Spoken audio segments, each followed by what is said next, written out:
Le capitalisme intégré, c'est quelque chose qui se met en place, en gros, avec la révolution numérique, en fait.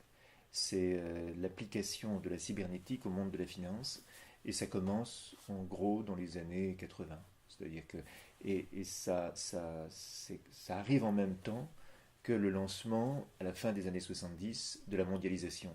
Donc il y a à la fois une révolution numérique, une révolution financière avec une dérégulation et une mondialisation à travers l'ouverture de la Chine qui permet de mettre en concurrence effectivement tous les salariats à l'échelle de la planète. Et du coup, les avantages que la classe moyenne en Occident avait pu obtenir sont immédiatement remis en question.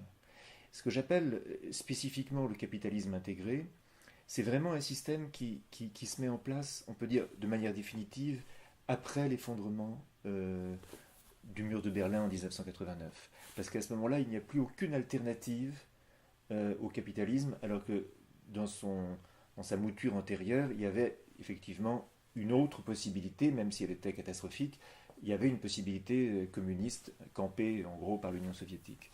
Et après 89, il y a vraiment une globalisation sans aucune alternative. Et c'est ça que j'appelle essentiellement le capitalisme intégré. Et de mon point de vue, l'adjectif compte autant que le mot capitalisme. C'est-à-dire que je pense que ce qui se met en place à l'échelle planétaire doit au moins autant à Norbert Wiener, l'inventeur de la cybernétique, que à Adam Smith, le promoteur de l'économie capitaliste au sens propre, l'auteur de la richesse des nations au XVIIIe siècle. C'est-à-dire qu'on a tendance à se focaliser sur ce qu'on appelle le néolibéralisme, c'est-à-dire sur l'idéologie que la révolution financière a mis en place, mais je pense que la véritable nature de ce système est d'un autre ordre. C'est un système effectivement qui repose sur l'instantanéité des réseaux et sur le fait que, d'une certaine manière, à la fois l'espace et le temps sont attaqués, sont réduits en charpie. C'est-à-dire que le temps successif auquel les humains sont habitués, qui est le support de leur vie historique, est en quelque sorte court-circuité par une instantanéité. Et d'une certaine façon, tout a lieu dans ce temps fantôme, spectral, qui n'est vécu par aucun humain en tant que tel.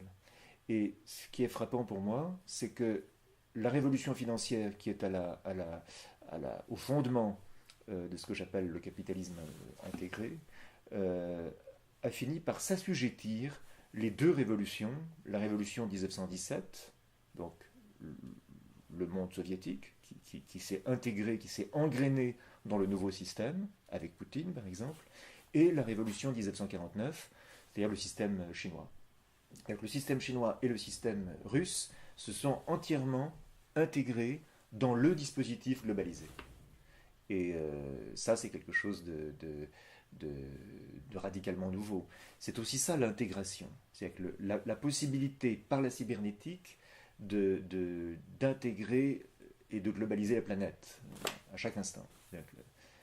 L'instance déterminante, ça n'est pas tellement la volonté humaine d'une certaine manière, mais le calcul cybernétique, l'instant cybernétique.